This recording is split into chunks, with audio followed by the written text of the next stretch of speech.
여름 특집 4탄 귀신이 산다 싶고 1위 후보 헤드라인을 공개합니다.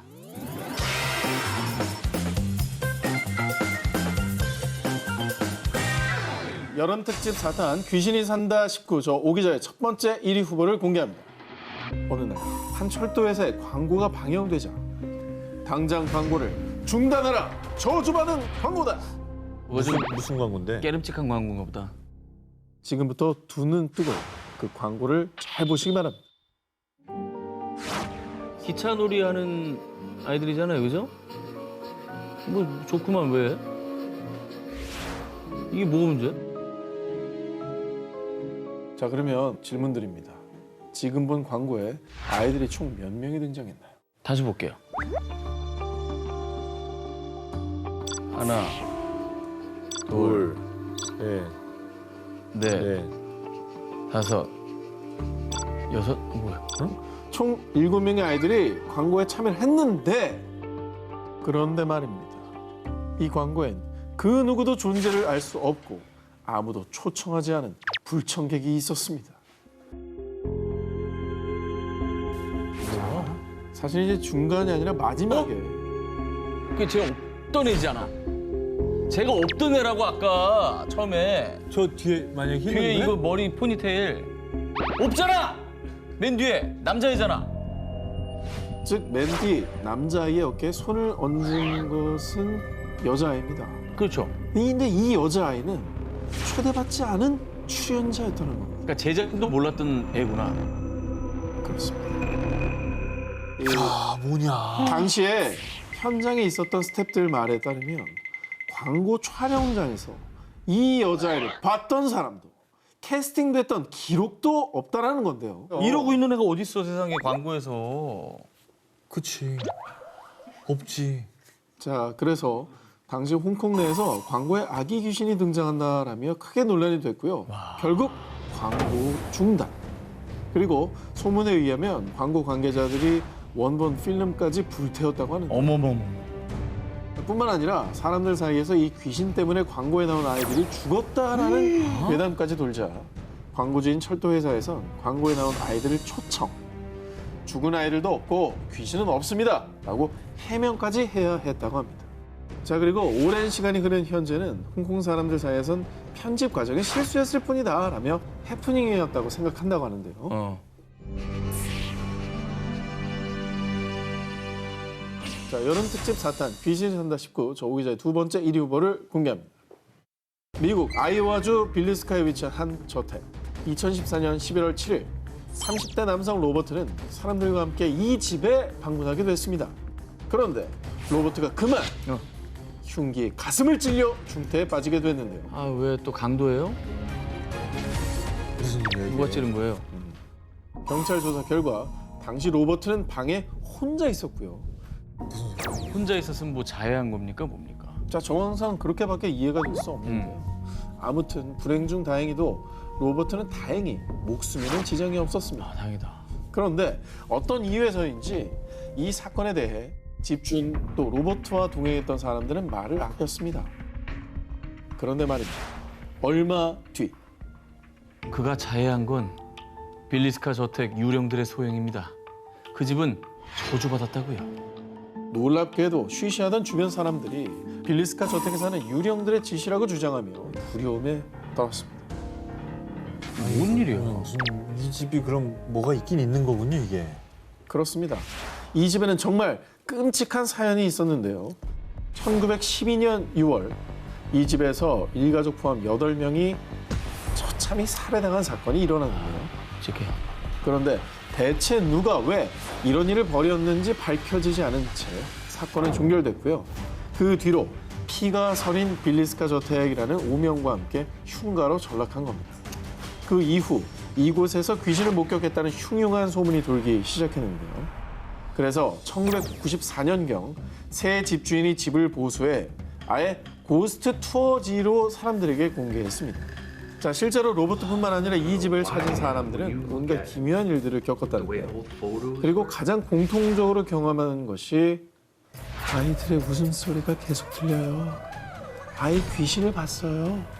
이렇게 아이 귀신을 목격했다는 것. 심지어 한 방문객이 찍은 사진에는 어린아이로 보이는 형체가 포착되기까지 했습니다. 혹시 그럼 이 집에서 살해당했다는 그 아이들일 수 있겠네요, 그죠? 자기가 죽은지 모르는 걸 수도 있어요. 뭐 그런 걸 수도 있고. 그리고 정말 소름 돋는 건요. 2014년 로버트가 이 빌리스카 저택을 찾았을 때 자상을 입은 시각이 12시 45분경.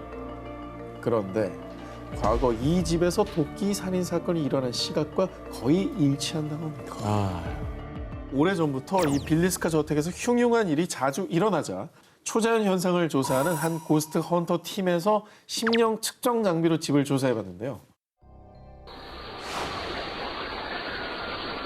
절규가 느껴지죠. 근데 원래 저런 소리가 안 들려야 되는 거 아니에요?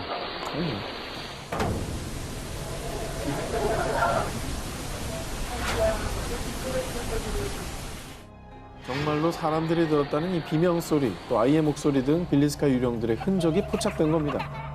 아니 이 집에 이런 사연이 있다는 걸 알고 들으면 마치 그 피해자들이 하는 말 같아요. 절규네, 절규.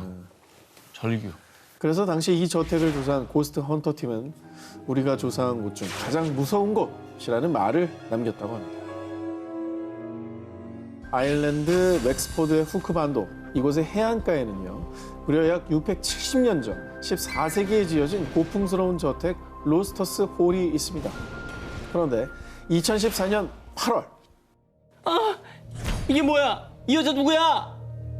자, 이 저택을 찾은 한 여성은 자신이 찍은 사진을 보고 소스라치게 놀라고 말았습니다. 자, 뒤에 저기 누구 있네, 누구 있네. 누구 있다. 하나가 아닙니다. 뭐야? 자, 위와 아래 지금 형태가 두 개가 보이죠. 그러네. 사진에 포착된 한 소녀와 여성.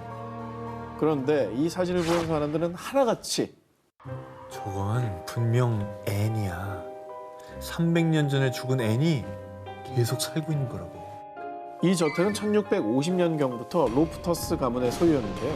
어느 날 밤 뱃사람이던 한 청년은 폭풍우를 피해 로프터스 홀에서 신세를 지게 됐고, 그러다 로프터스 가문의 딸과 사랑에 빠지게 됐는데요. 그러던 어느 날 청년과 카드 놀이를 하던 로프터스가의 딸이 카드를 떨어뜨려 주우려던 그때 아니 너 뭐야? 그동안 잘 숨겨왔는데. 여인이 탁자 아래에서 목격한 것은 사람의 발이 아니었습니다. 사실 청년은 인간으로 위장한 악마였는데요. 아. 그 순간 그 악마는 본 모습을 드러내고 지붕을 뚫고 사라졌다고 합니다. 그 뒤 악마를 목격한 로프터스가의 딸은 그 충격으로 정신줄을 놓고 말았는데요. 하지만 아버지는 그런 딸을 가엾게 여기지 않고 집안의 수치로 보고 방에 감금. 그렇게 평생 그녀는 어두운 방 안에 갇혀 불행하게 숨을 거뒀다고 합니다. 그리고 수백 년의 시간이 흐른 2011년 로프터스 홀이 사람들에게 개방된 뒤에도 유령의 집으로 불리고 있고요. 수많은 사람들과 고스트 헌터들이 이곳을 방문하고 있는 거죠. 그런데 더 충격적인 건 이 로프터스 홀엔 앤의 원혼만 있는 게 아니라고 합니다. 2011년 아일랜드의 한 고스트 헌터 팀에게 포착된 의문의 목소리 들어보시죠. What is your name?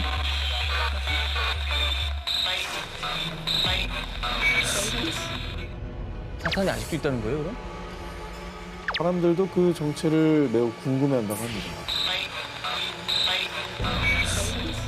누군가 어둠 속에서 당신을 본다면 19. 3위 공개합니다. 이제 세 명 다 하나씩 남아 있죠. 누군가는 퇴근이 남겨져 있죠. 그건 바로 당신입니다.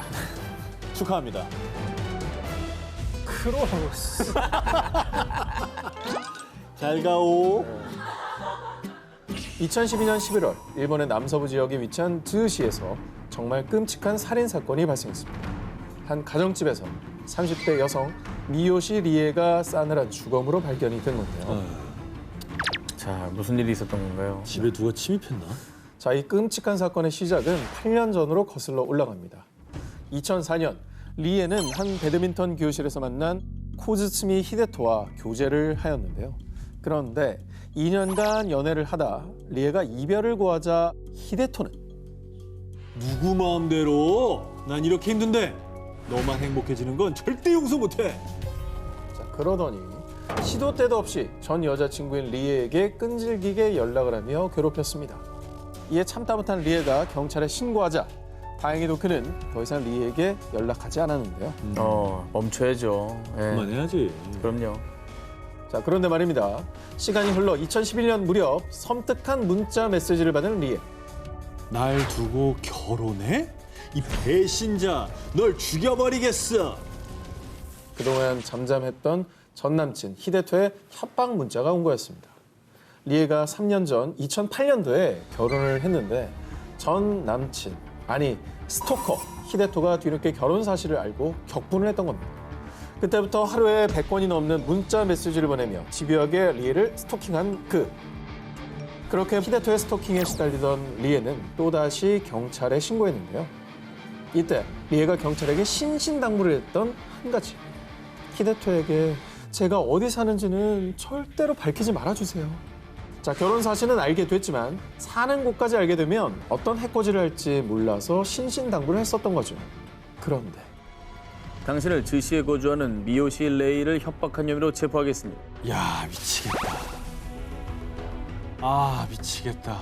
경찰이 체포장을 읽는 과정에서 스토커 히데토에게 새로운 주소의 일부인 즈시 그리고 남편 성으로 바꾼 리의 새로운 성 미요시까지 공개하고 만 거였습니다.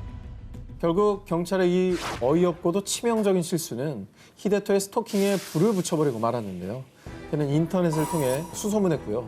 그것도 모자라 사립 탐정에게 의뢰해 결국 리의 집 주소를 알아내고 말았습니다. 경찰 맞아요? 진짜 짜증난다.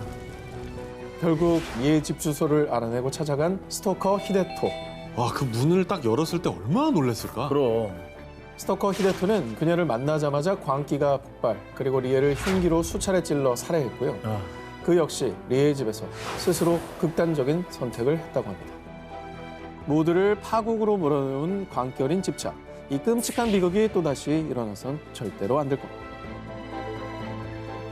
누군가 어둠 속에서 당신을 본다면 19. 이제 1위 후보 헤드라인부터 보죠.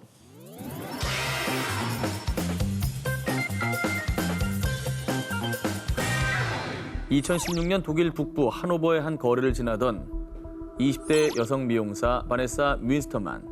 그런데 갑자기 한 남자가 윈스터만의 앞을 가로막더니 그녀의 얼굴을 향해 정체모를 액체를 부었습니다. 네. 곧바로 얼굴이 찢어질 듯한 고통을 느낀 윈스터만. 남자가 든 액체는 다름 아닌 염산이었습니다. 그래. 염산 테러를 당하게 되신 거잖아요. 그렇죠. 어떡해. 정말 악마입니다, 악마. 이후에 윈스터만은 곧바로 병원으로 이송돼 치료를 받았는데요. 불행 중 다행으로 목숨은 건질 수 있었지만 약 2년간의 오랜 치료에도 불구하고 이미 녹아내린 얼굴 절반의 흉터는 쉽게 아물지 않았습니다. 아유, 정말 미치겠네.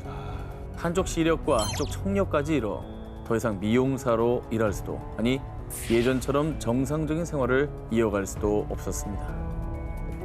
너무 끔찍하고 가슴 아파요. 진짜로. 너무 가슴이 아픕니다. 하루아침에 너무. 그 하루아침에 그녀의 인생을 송두리째 뒤바꿔버린 염산 테러 사건. 한 사람의 인생을 진짜 나락으로 떨어뜨리려고 한 거잖아요. 아예 망가뜨린 거죠. 도대체 누가 왜 이런 짓을 하는 거예요? 윈스터만에게 이 끔찍한 염산 테러 만행을 저지른 범인은 누구였느냐. 정말 충격적이게도 그녀의 전 남자친구 다니엘이었습니다. 당시 이미 이별한 후였던 미스터만과 다니엘. 그러나 이별 후에도 다니엘은요. 우리 함께였을 때 좋았잖아. 오늘 만난 그 남자 누구야? 당장 말해. 윈스터만에게 끊임없이 연락하고 집착하는 등 그녀를 스토킹해왔는데요. 그리고 이후 2018년에 열린 재판에서 염산 테러를 저지른 다니엘은요. 그녀를 못생기게 만들어 굴욕감을 주고 싶었다고요. 이런 끔찍한 발언을 하며 사람들에게 더욱 충격을 안겨줬습니다. 저 방송이라 못하겠네요, 말을. 진짜 평생 저 흉터를 안고 살아가는 그 마음이 너무나 가슴 아프게 다가오고요. 2015년 4월 호주. 에런은요, 결혼을 앞둔 여자친구 스테파니가 갑자기 연락이 되지 않고 집에도 들어오지 않자 경찰서에 실종 신고를 했는데요. 그런데 5일 뒤 믿을 수 없게도 스테파니는 처참한 시신으로 발견되고 말았습니다.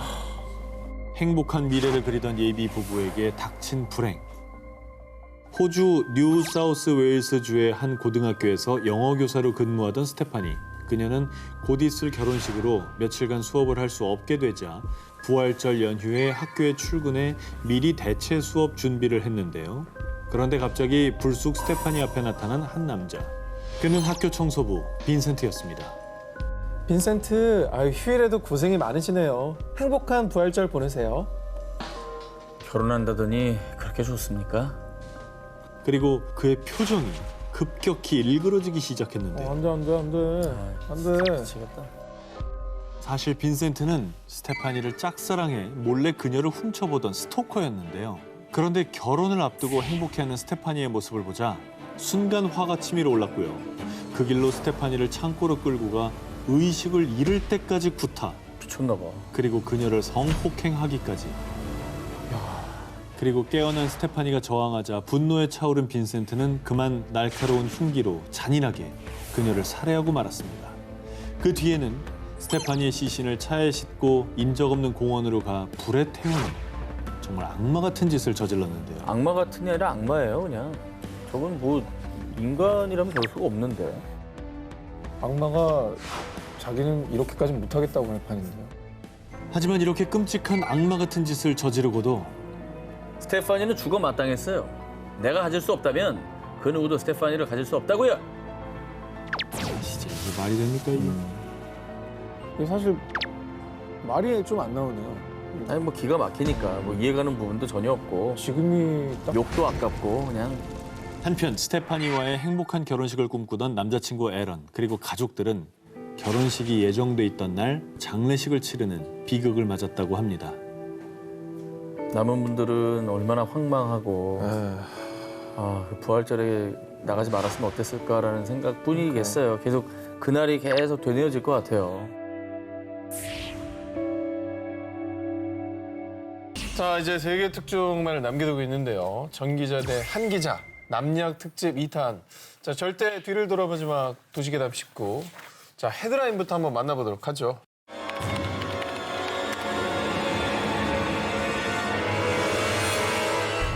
절대 뒤를 돌아보지 마. 도시괴담 19 첫 번째 1위 후보입니다. 2009년 너튜브에서 화제가 된 영상이 있습니다. 아, 기분 나빠. 아니 뭐야 이게? 저렇게 왜 그래? 아니 저게 뭐야? 노래를 부르는 마네킹. 이뿐만이 아니라 고개와 손도 좌우로 움직이고요. 어떨 땐 정말 사람처럼 다리를 꼰치 앉아있기도 합니다. 그런데 말입니다. 얼마 뒤 흉흉한 괴담이 돌았습니다. 이 영상을 만든 사람은 연쇄 살인마다. 어머 무슨 소리예요? 아니, 마네킹이랑 연쇄살인이 무슨 상관이에요? 소문에 의하면 연쇄 살인마가 여성들을 납치한 뒤 피해자의 옷을 벗겨 마네킹에 입힌 거라고 합니다. 저게 이제 피해자들의 옷이라는 거죠? 그렇습니다. 심지어 이 연쇄 살인마는 피해자들을 산채로 땅에 묻었는데 피해자들을 생매장한 곳은 영상 속에서 뜬금없이 나오는 미스터리한 곳, 집 뒷마당. 저 집은 연쇄 살인마의 집이라는 거죠. 그래서 연쇄 살인마는 땅속에 생매장한 피해자들의 비명이 새어나올 때마다 마네킹에서 노래가 흘러나오도록 했다는 거죠. 그런데 말입니다. 누리꾼들의 추적으로 이 영상을 만든 사람의 정체가 밝혀졌는데요. 그는 바로 존 버저론이라는 남성이었습니다. 그런데 더 반전은 그는 괴담처럼 살인을 저지른 범죄자가 아닌 노래 부르는 프로그램인 보컬로이드 로봇을 만드는 제작자였습니다. 에이, 진짜. 몇 해 전에 홍보용으로 만든 건데 사람을. 2009년에 다른 유저가 재업로드하면서 괴담이 양산된 거라고 합니다. 그런데 사실을 알게 된 이들은 알고 봐도 무섭다, 자꾸 노래하는 모습이 맴돈다 라며 여전히 노래하는 마네킹 후유증을 앓고 있다고 합니다. 절대 뒤를 돌아보지 마. 도시괴담 19 두 번째 1위 후보 발표합니다. 두 기자님들 혹시 손등박수 아십니까? 들어보셨어요? 박수를 이렇게 친다는 겁니까? 네, 손등박수. 이렇게? 뭐 이렇게 힘들게 살아요? 둘 다 잘하네. 이게 안 돼야 뭐야? 사람이야? 잘하는데 왜 비웃어? 뭔데 이게? 잘못한 거야? 일본에서는 이 손등박수를 심상치 않게 생각한다고 합니다. 일본 여성 아이돌 그룹 노기자카 46의 멤버 호리 미오나는 겁쟁이한테 하면 안 되는 행동으로 손등박수를 꼽기도 했는데요.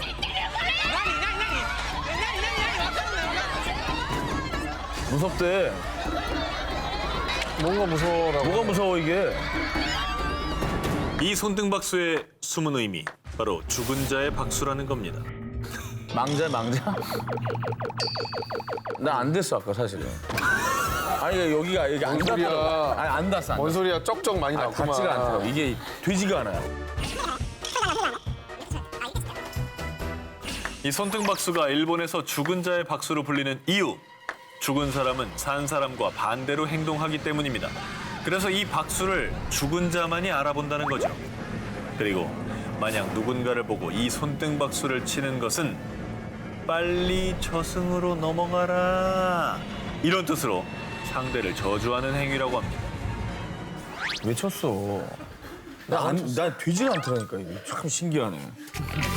미치 왜 이렇게 안? 아유 초딩들 진짜. 아 무서워. 일본의 심령 현상 전문 사이트와 손등박수를 조사한 일본의 모 미디어에 따르면 일본의 전설적인 아이돌 그룹 모닝구 무스메를 만든 프로듀서 층쿠를 예로 들고 있는데요. 과거 그가 보컬로 활동했던 록밴드 샤란큐로 방송에 출연했을 때 그들이 무대에 등장하자 방청석에 있던 정체불명의 여성이 갑자기 손등박수를 치는 모습이 포착됐습니다. 어머 뭐야 왜 저래? 저러고 있지. 손이 왜 이렇지? 그런데 이후에 건강하던 그가 갑작스럽게 후두암을 진단받았고요. 결국 성대 수술을 받고 노래뿐 아니라 프로듀서 활동까지 중단하게 됐다는데요.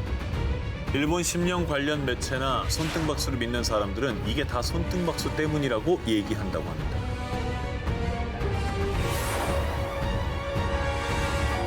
그러면 저의 1위 후보 갑니다. 2016년 관객 수 680만 명을 기록하며 극장가의 흥행돌풍을 일으킨 영화 곡성. 와타시와 아크마다. 자, 그런데 말입니다. 곡성 개봉 후에 영화 스태프가 밝힌 곡성보다 더 무서운 충격적인 얘기가 있었습니다. 때는 곡성 촬영이 한창이던 어느 날, 배우와 스태프들은 경기도 양수리에 위치한 세트장에 모였습니다.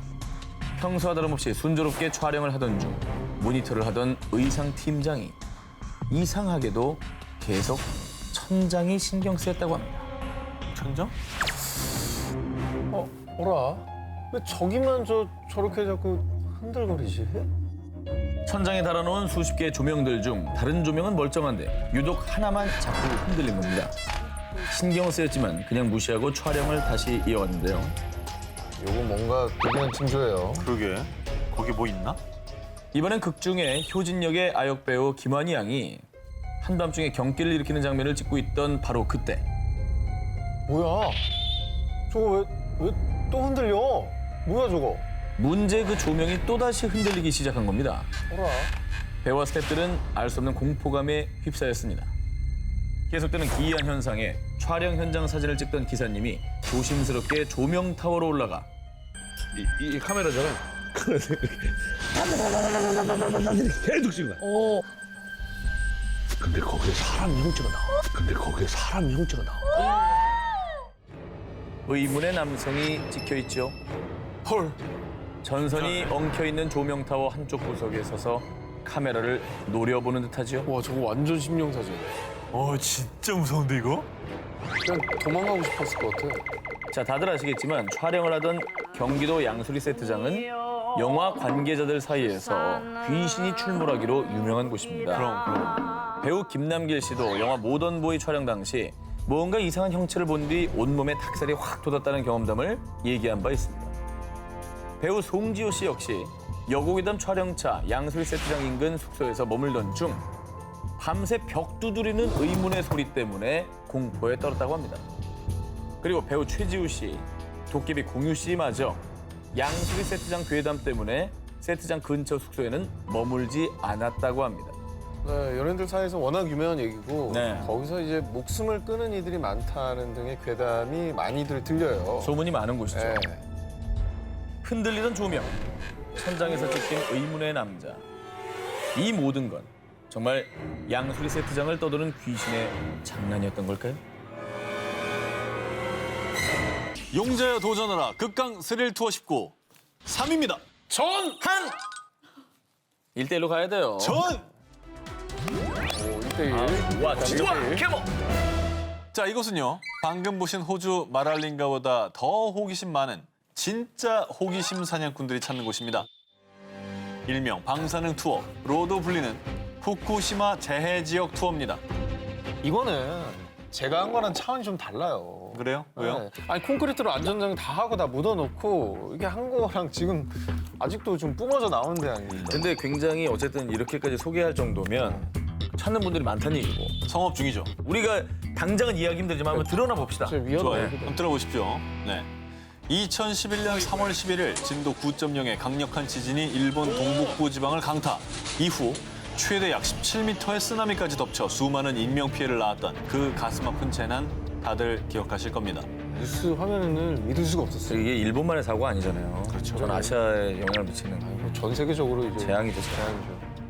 그런데 놀랍게도 대지진 이후 7년이 지난 2018년 2월부터 후쿠시마 제1원전부터 원전에서 약 20km 안에 있는 후타바 오쿠마 나미의 도미오카 지역을 둘러볼 수 있는 투어 상품이 생긴 겁니다. 하하. 그 정말 유명한 체르노빌도 한 25년 정도 지난 그 2011년도에 개방된 걸로 아는데 너무 빨라도 빠른 거 아닙니까? 너무 빠른 거 아니야? 네. 자, 그럼 어떤 투어를 하느냐? 지금은 주민들이 거의 없지만 당시 방사능 누출로 사람들이 떠나 먼지가 쌓인 채 폐허가 된 집, 상점 등을 구경하고요. 이젠 아이들의 해맑은 웃음소리가 들리지 않는 교실을 둘러보는 거죠. 또 투어 코스에 식사도 포함되어 있습니다. 나미에 지역 우케도 마을 상가에서 식사를 하는데 돈가스부터 현지 음식인 나미의 야끼소바, 연어, 새우, 참치가 들어간 해물 덮밥까지 다양하게 마련되어 있는데요.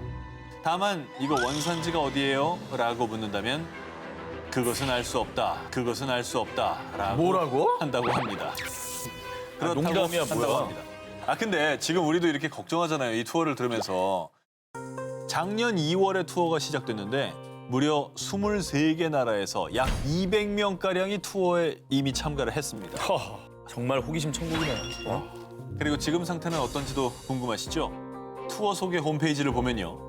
도쿄에서 뉴욕으로 비행기를 타고 가면서 노출되는 방사선 양인 약 0.1 밀리시버트보다 훨씬 적은 0.004 밀리시버트에 노출된다라고 설명하고 있습니다. 그런데 작년 7월 미국 최대 온라인 스트리밍 업체에서 후쿠시마 원전 투어 다큐멘터리를 방영했습니다.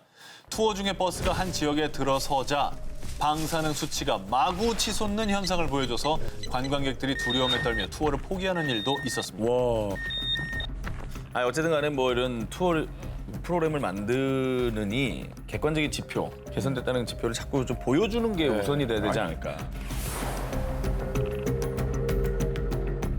용자야 도전하라 극강 스릴 투어 19 1위 후보 한 개씩이 남아 있는데요. 네. 헤드라인부터 한번 확인해 볼까요?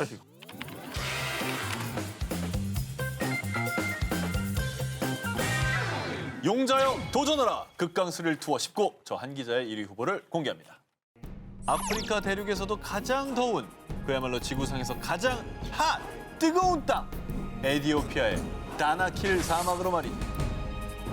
다나킬 사막은요, 한낮의 최고 기온이 무려 63도까지 올라가는 진정 가마솥 더위.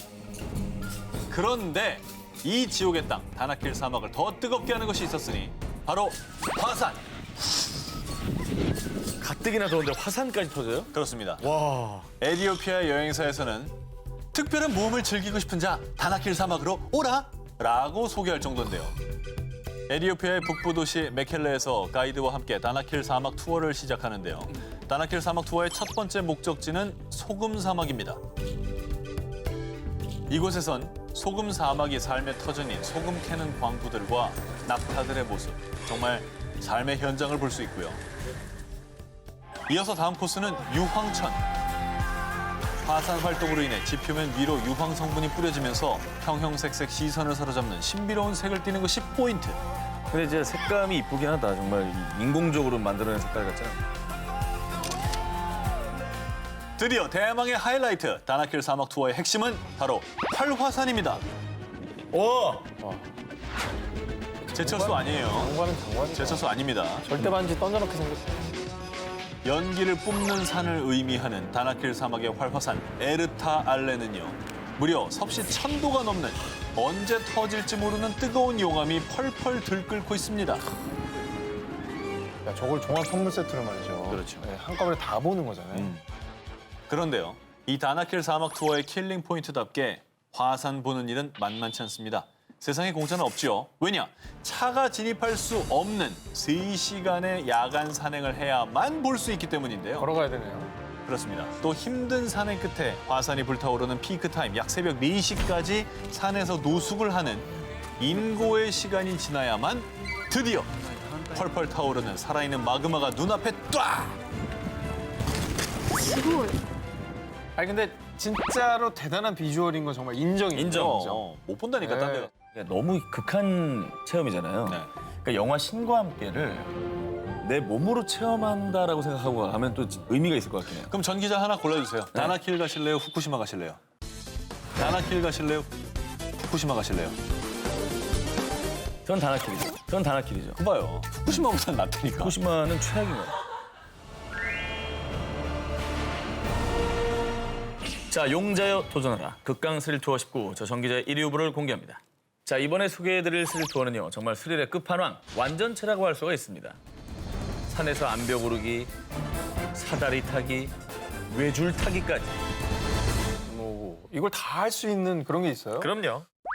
산에서 느낄 수 있는 모든 스릴을 모아 즐기는 산악 3종. 바로 비아 페라타입니다. 와우. 와우. 여기도 미치겠네. 야, 이거 무슨 영화 오프닝 같다. 이탈리아어로 철로 만든 길이라는 뜻의 비아 페라타는요. 가파른 암벽에 굵은 와이어를 고정시켜서 카라비너라고 하는 고리를 걸고 저게 목숨줄이네. 이동할 때마다 고리를 번갈아 끼우며 등반하는 산악 레저입니다. 야, 이거 쓰러지겠다. 이거. 저게 더 위험하네. 화산이 낫죠? 화산보다. 화산은 그래도 땅에 발은 붙이잖아. 저기 저희가 소개해드리는 걸 다 가라고 하는 게 아닙니다. 그냥 보시라는 거예요. 그 중에서도 제일 핫한 곳은 이탈리아 북부 산악지대로 이탈리아 알프스의 대명사 환상의 암벽 천국으로 불리는 돌로미테. 이쁘긴 진짜 예쁘다. 그런데요, 주변에 펼쳐지는 아름다운 자연 경관에 감탄하는 것도 잠시. 발 아래는 천길 낭떠러집니다. 저 감탄이 되겠어? 오 마이 갓. 저 목숨줄 저 고리 하나에 딱 걸고 가는 거잖아. 한 걸음 한 걸음 내디딜 때마다 아찔아찔 오소소소소 돋는 소름은 범입니다. 자, 다음은 로프를 밟고 아슬아슬하게 이동해야 하는 외줄타기 코스입니다. 흔들흔들 출렁출렁 줄 위에서는 특히 더 초집중해야 되기 때문에 방심은 절대 금물입니다. 자, 그리고 더 높은 암벽으로 향하기 위한 대망의 사다리 코스. 한 발씩 발을 뗄 때마다 온몸으로 느껴지는 아찔한 높이. 비아 페라타를 즐기는 사람들은요.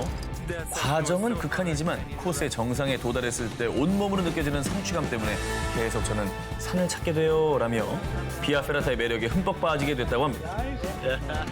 추천하는 본인 하시겠습니까? 전합니다. 아, 해요? 후쿠시마 가는 이 전가요? 저는 서 있는 저 공간에를 평생 갈 수가 있겠냐고. 저기서 맞는 바람, 공기. 아하, 맞게 해드리겠습니다. 예스! 예스! 매니저랑 좀 얘기 좀 해보겠습니다. 다음 특종. 홍콩 가신 분들 한 번쯤 가보셨을 쇼핑의 번화가를 안내드립니다. 노란 횡단보도와 트램으로 유명한 코조이 베이. 코조이 베이 지하철역 A 출구로 나와 카날 로드를 따라 5분 정도 걸으면요. 어갱키우라 불리는 고가도로가 나옵니다. 그런데 이 고가도로 밑에 있는 노점은요. 1년 내내 사람들로 붐비는데 그 이유는 이 노점에서는 저주를 판매하기 때문에. 저주는 팔아요? 시어머니가 잔소리 좀 그만하게 말 좀 못했으면. 전 여친이 평생 결혼 못했으면 좋겠어요. 이렇게 사람들은 저마다의 사연과 타깃을 정해서 이 고가도로에 있는 무속인들을 찾아옵니다. 아니, 좀 독특한 문화긴 한데 네. 아니 이걸 왜 하는 거예요, 그러면? 사실 이 모든 건요, 보통 연초에 행하는 다시우얀이라는 의식 중에 하나인데 신발로 인형이나 종이를 사정없이 때려주는 것을 말합니다. 네. 단지 저주 의식뿐만 아니라 그동안 가슴에 쌓인 것도 풀고요.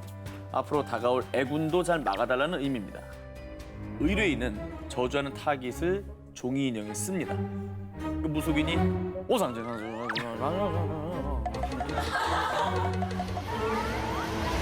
이런 식으로 이름을 중얼중얼 읊조립니다. 그리고 나서 온 우주의 기운을 모아서 낡은 신발로 종이 인형을 팡팡 두드립니다. 아작을 냈는데 뭘? 그리고 마지막으로 불로 태우는 거죠. 저주가 내릴 것 같은 그런 저주가 아니라 약간은 저기 코믹한 민속놀이 같은 느낌인데요? 타성에 젖어서 그냥 또 왔냐 그러면 그냥 때리고 있죠. 자, 이게 연초에 우리도 한 해 점을 보지 않습니까? 작년 한 해 묵은 감정을 잘 풀자는 의미 정도지. 그래서 실제로 경치 무렵인 3월 초에 평소보다 사람들이 2~3배 정도 더 몰린다고 합니다. 뭐 저주 내리고 싶은 거 있어요, 오 기자님? 아니 전혀 없죠. 배 기자님은 저는 뭐 저를 괴롭혔던 친구들 이미 다 용서했습니다. 그래요? 네네네. 눈빛이 좀 저주에 가득 차. 조만간 가보려고요. 오늘은 전 세계 곳곳에서 일어나고 있는 저주를 쫓고 있습니다. 대망의 1위 후보 두 분 헤드라인 우선 공개해 주시죠.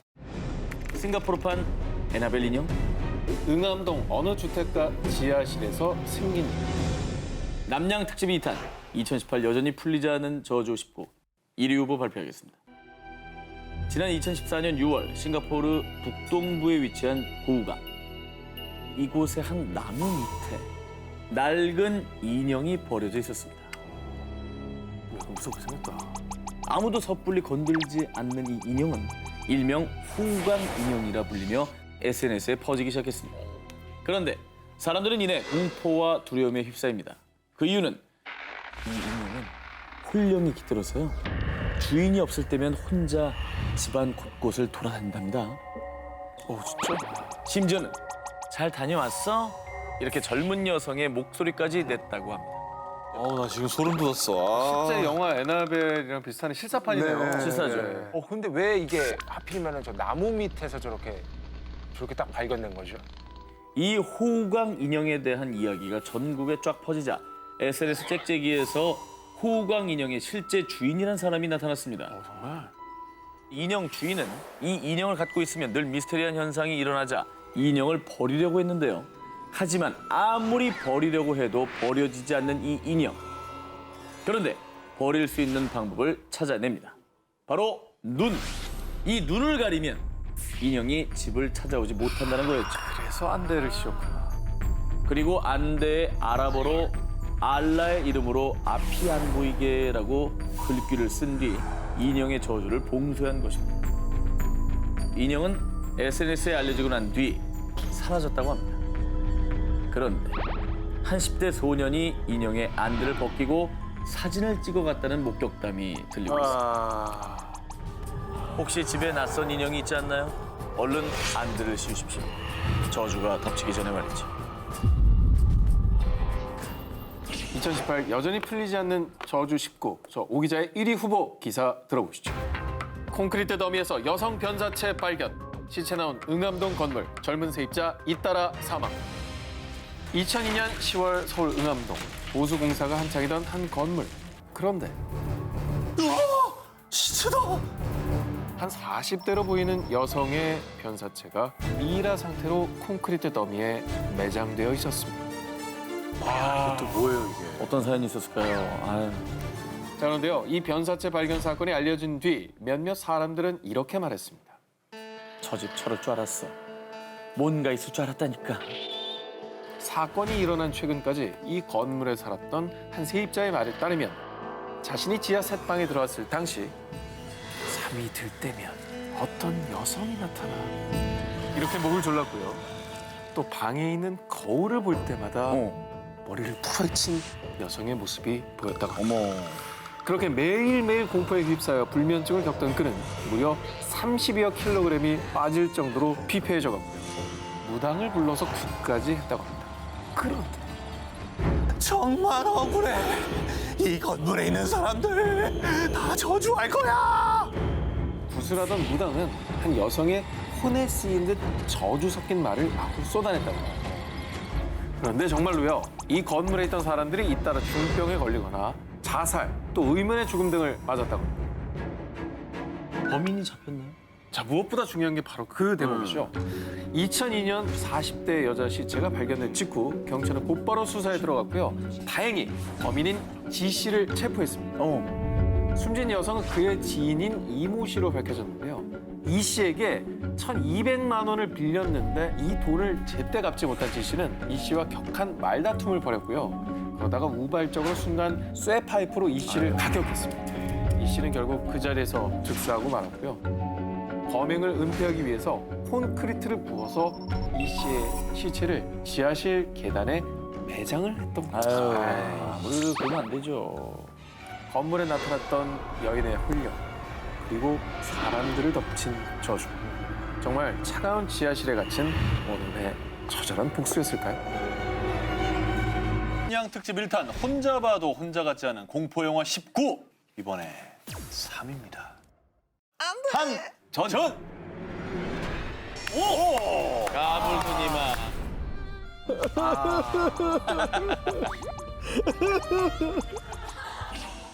1949년 미국 메릴랜드, 악마에 빙유된 소년 롤랜드 도, 그리고 레이먼드 비숍 신부는 소년을 구하기 위해 퇴마 의식을 시작합니다.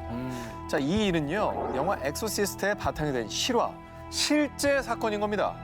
자, 실화와는 달리 영화에서는 소년이 아닌 소녀 리건이 주인공입니다. 귀엽고 사랑스러웠던 리건. 그런데 어느 날 거친 욕설과 함께 자해를 하는 등 이상 행동을 보이는 리건.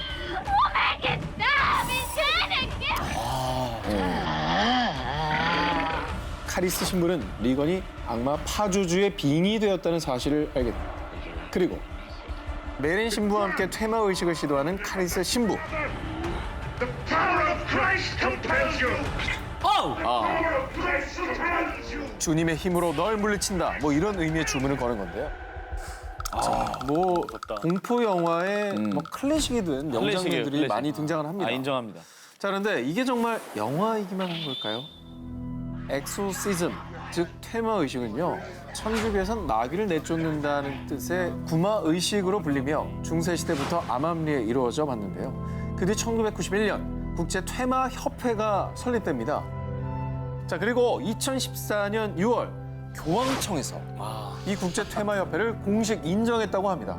아 진짜? 실제로 존재할 가능성이 높다는 걸 방증하는 내용이죠. 자, 그럼 정말 꿈에 나올까 무서운 엑소시스트의 명장면. 진짜 오마이갓이다. Do you know what she did? What is it? 저거 내가 제일 싫어하는 장면. 심장이 쪼그라들었어 저 순간에 짧은 장면. 네, 정말 상상도 못할 충격 장면의 연속이죠. 실제로 일부 관객들은 개봉 당시 영화를 보다가 기절까지 했을 정도라고 합니다. 인정입니다. 자, 한 소년을 구하기 위한 신부와 악마의 대결. 악마의 소나기에서 카리스 신부는 과연 소녀를 구출해낼 수 있었을까요? 영화에서 확인하시죠. 저는 이렇게 또 퇴근을 하게 됐고요. 이제 1, 2위 기사만이 남아 있습니다. 두 기자만 남았네요. 헤드라인부터 한번 만나볼까요? 워렌 부부의 미스터리 사건일지 컨저링. 안녕. 내 친구가 되어줄래? 초키. 척키가 오늘 공포 영화 1위를 한다는 건 좀 그렇잖아요. 아니 척키처럼 입고 나오신 분이 할 말은 아니, 제가 뭐 아니에요. 영화 저 슈퍼 마리오예요. 진짜 척키 아니었어요? 저 버섯 먹으러 왔어요. 여기 뒤에 배터리 넣는 데 있던데. 예. 에이 하나도 안 무섭네요. 오늘 엄마랑 자야지. 남자 셋이요. 손잡고 봤어요. 2013년 미 역대 공포영화 개봉 성적 1위. 17일 만에 흥행 1억 불 돌파. 그야말로 공포영화계의 새 역사를 쓴 컨저링. 컨저링 1편에서 다룬 실화. 바로 해리스빌 사건입니다. 1971년 미국 로드아일랜드주 해리스빌 마을에 낡은 2층 주택으로 이사온 페론 가족. 그런데 그때부터 기이한 일들이 벌어지기 시작을 합니다. 집에서 원인 모를 악취가 진동하더니 누군가 가족들이 잠자는 동안 발을 잡아당기고요. 거기에 누군가가 문을 두드리거나 일명 폴터가이스트 현상이 발생한 것이죠. 그리고 컨저링에서 관객들이 가장 데시벨 높였던 장면.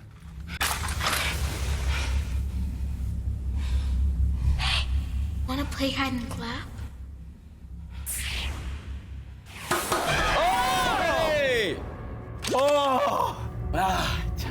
컨저링 2도 역시나 큰 화제를 몰고 왔는데요. 역시나 실화가 바탕이었습니다. 11살의 주인공 자넷과 언니 마가렛은 위자 보드 게임을 했는데요. Want to communicate with us? 그 이후에 방 안의 침대, 서랍장이 자기 멋대로 움직이고 그리고 악령을 불러낸 자넷은 천장에 몸이 붙기까지 합니다. 그리고 실제 남아있는 증거 영상, 자넷의 몸에 깃든 전 집주인인 할아버지 귀신 빌 월킨스.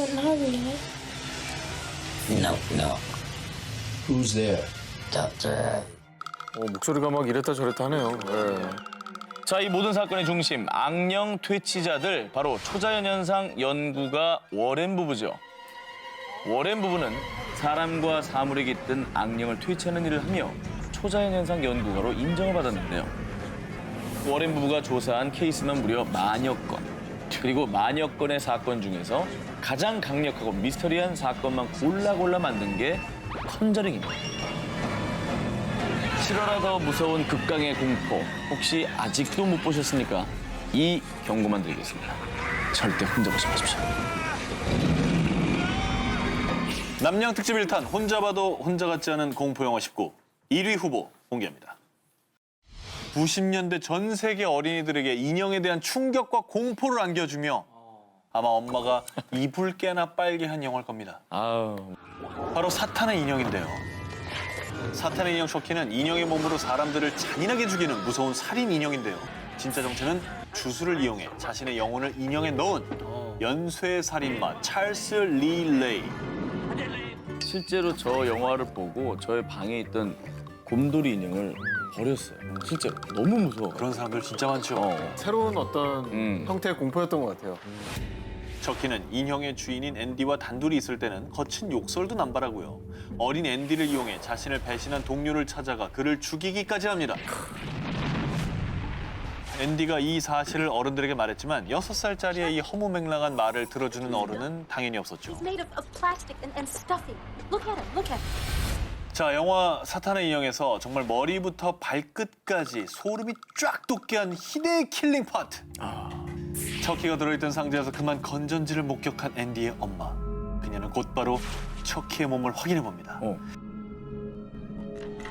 Hi, I'm Chucky. Wanna play? 정체를 들킨 척키는 금세 본색을 드러냅니다. 진짜 무서웠어요. 충격이 충격. 역대 공포 영화 중에서 제일 작은 거 아닙니까? 아, 그리고 절대로 뭐 팔이 잘리건 뭐하건 끝까지 쫓아와서 그 집요하게 그거 하잖아요. 인형인데. 나 그게 진짜 무서웠던 거 같아. 불에 대기도 해요. 네. 중간에. 뭐 인형이 느끼겠냐고. 생명력이 장난 아니었어요. 오늘 밤에라도 척키가 당신에게 이렇게 물어온다면 어떻게 응답하시겠습니까? Hi, I'm Chucky. Wanna play?